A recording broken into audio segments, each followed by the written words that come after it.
Hi, I'm Sherry Safaldi-Moral and welcome to Whole Circle Studio. Today I'm going to share with you my tips for piecing our first around the world block of the month, the Great Pyramid of Giza. Located just north of Cairo, Egypt, it's the only surviving structure of the 7 ancient wonders of the world. In addition to this video, be sure to refer to other resources, such as the General Foundation Paper Piecing Tips Checklist found in the pattern, as well as my basic foundation paper piecing video tutorial. You could find the link to that below. Much of the content in this video is applicable to all of the Around the World quilt blocks. Let's get started. Here I have pattern pages 1 through 4 for Cairo. And if you are going to piece the optional letters, you'll also need pattern page number 5. Make sure you print these out at 100% or actual size and measure the 1-inch test block after you print them on every page. Printers have a weird way sometimes of printing at different sizes, and if one of your pages is slightly off, your pieces will not fit together properly. Once these are printed and you've confirmed that they are the right size, go ahead and trim the paper at the outer thinner line.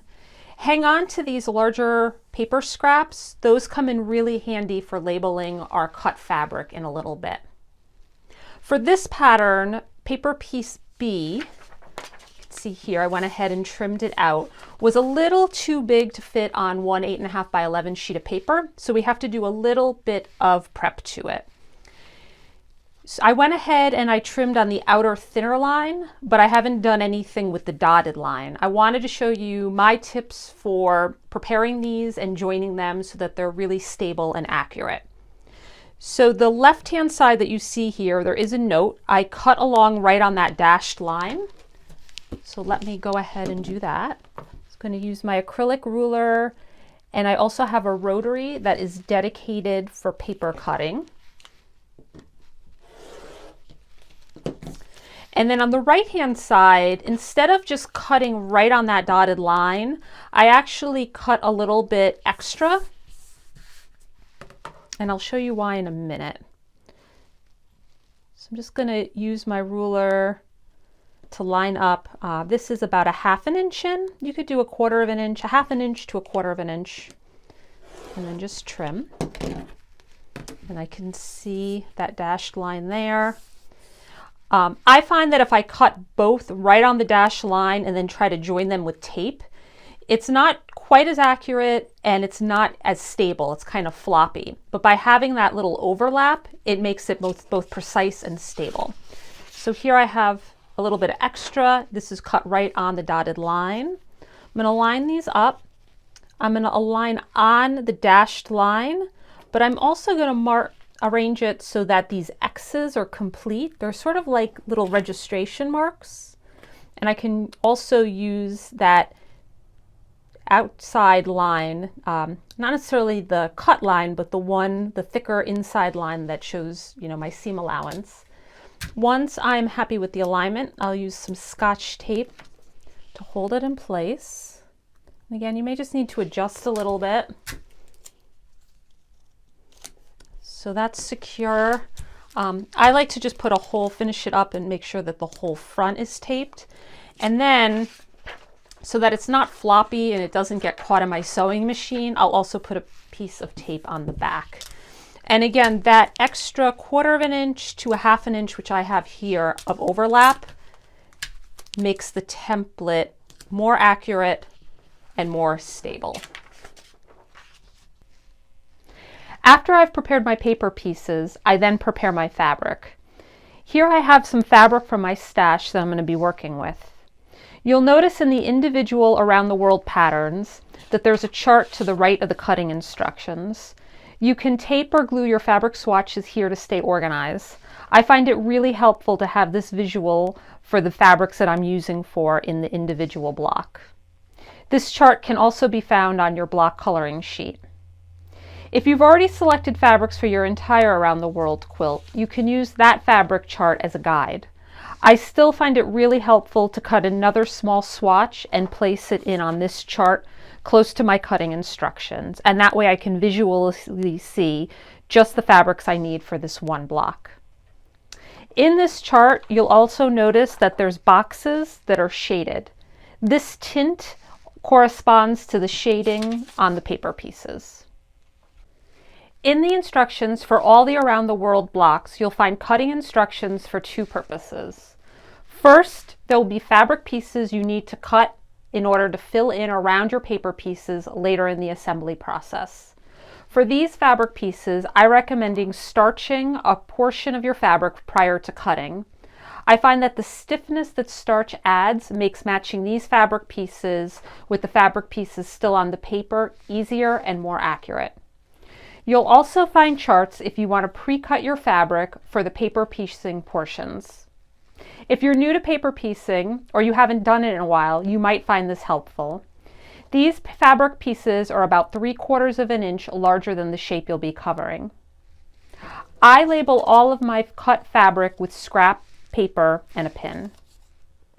If you're an experienced foundation paper piecer, you may not want to use the pre-cut fabric recommendations, as there are definitely ways to use your fabric more efficiently.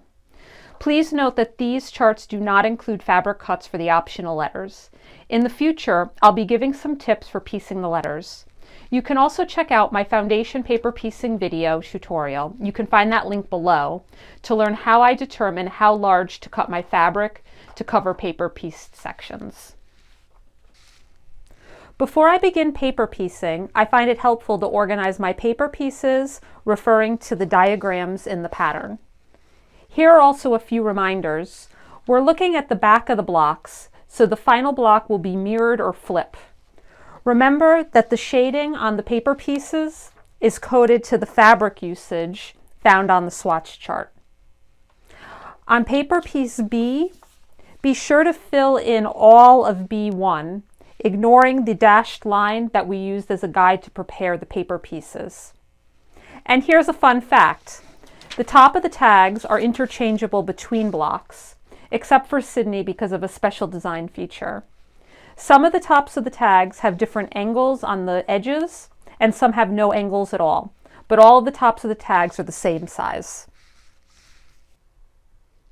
Once your paper piece A and paper piece B are completely sewn and all the fabric is attached, refer to the pattern to know which fabric pieces to sew to the top of each of them.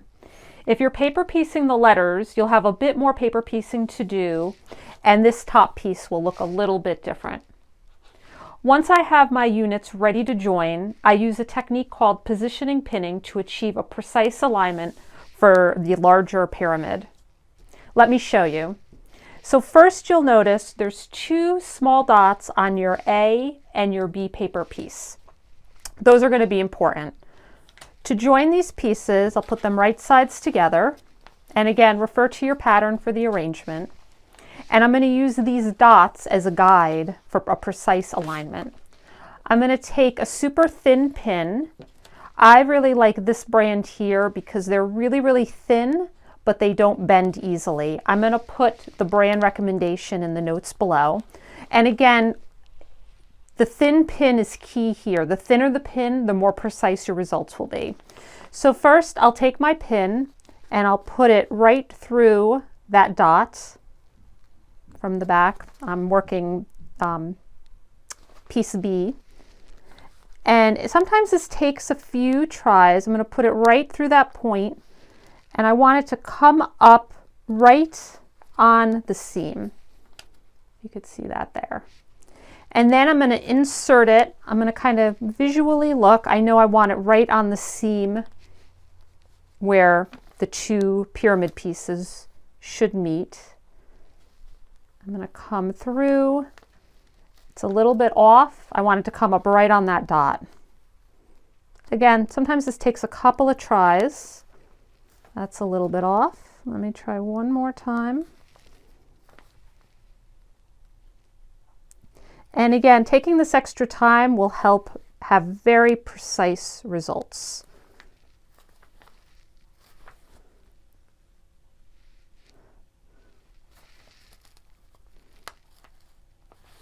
There.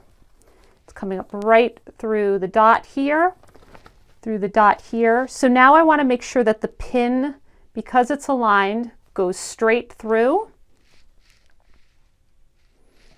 And then I'm going to take 2 other pins and I'm going to place them on either side. These pins are going to attach the 2 paper pieces.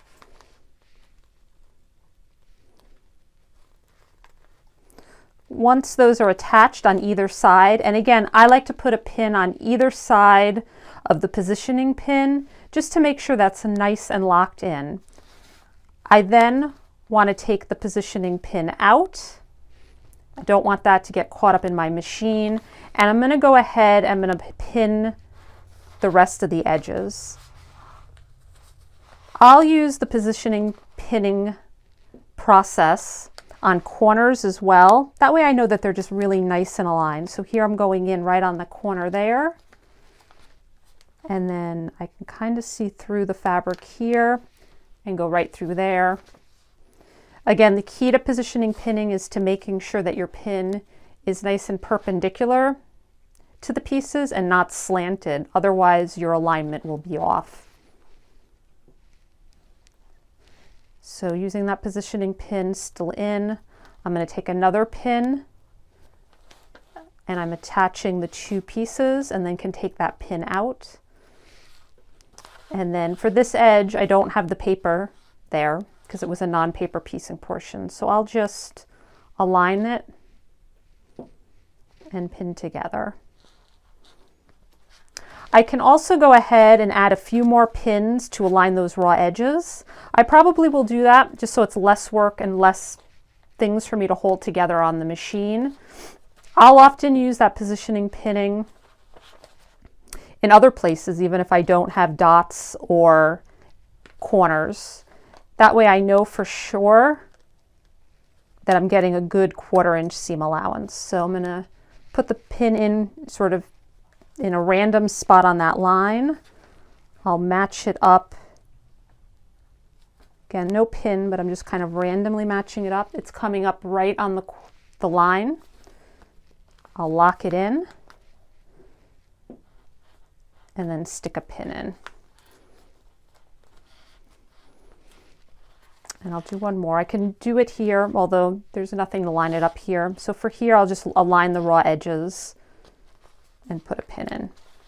And again, I'll use 2 pins on either side for where I want it to be a precise alignment. So now that that's all pinned, I can take it over to my machine and sew along the line. And for where there is no line, again, I'll just make sure that I keep a 1/4 inch seam allowance. And then those 2 pieces will be joined. Here's a block I completed earlier. After I joined my A and B units, I then went ahead and joined my tag 2. Once this was all sewn together, I went ahead and removed all the paper. Let's see what that looks like on the back. I wanted to point out one other thing, and that is these top edges. You'll notice that there's these little divots, and this is completely normal. Remember that this block is unfinished, meaning you have a 1/4 inch seam allowance built in all the way around the perimeter so that you can join it with other blocks. These divots will not be seen when you join additional blocks or fabric onto it. Or if you're using this block by itself, you can trim the block on all 4 sides by a 1/4 inch to achieve the intended 21 by 10 inch finish size. I can't wait to see your Cairo block. In future months, I'll be giving my tips for working with smaller fabric pieces, tackling precise alignments, piecing the letters, alternatives to piecing the letters, and more. Thank you so much for being here. If you have any questions or comments, please leave them below. And in the meantime, be sure to share your progress on Instagram using the Around the World hashtags, and you could find those in the pattern. We definitely all want to check out what you're working on. See you next month, and happy sewing.